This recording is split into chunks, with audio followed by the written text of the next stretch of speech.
Төрхийн өвдөлт ямар байдаг вэ? Төрхийн өвдөлт нь жирийн амьдралын өвдөлтөөс өөр. Биеийн аль нэг хэсэг өвдөх үед бид ихэвчлэн хурдан өвчин намдаах уухыг хичээж тэсдэггүй. Харин төрхийн өвдөлт бол төрхийн хөдөлгүүр. Та болон таны хүүхэд хурдан уулзахын тулд үүнийг даван туулах хэрэгтэй. Тэгвэл төрхийн өвдөлт ямар байдаг вэ? Бид бүгд өөр төрөх үед ч өвдөлтийг өөрөөр мэдэрдэг.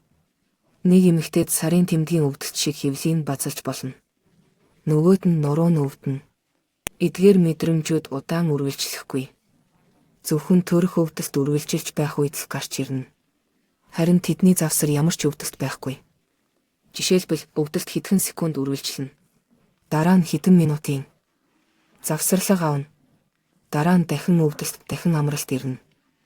Өвдөлтийн хамгийн удаан үргэлжлэх үе нь умаан хүзүү бүрэн нээгдэх үед болдог. Гэвч энэ нь 1 минут л байна. 1 минутын өвдөлт мэдрэгдэж дараа нь завсарлана. Хүүхэд төрөх мөчөд дүлэх үе эхэлнэ. Та эмчийн өгсөн зааврын дагуу дүлэх болно. Тэр мөчөд өвдөлт арилахгүй. Гэвч та хүүхдээ төрүүлээд завгүй байх тул мэдрэмж өөрчлөгдөнө. Итгээрэй, төрхийн мэдрэмжийг давж болно.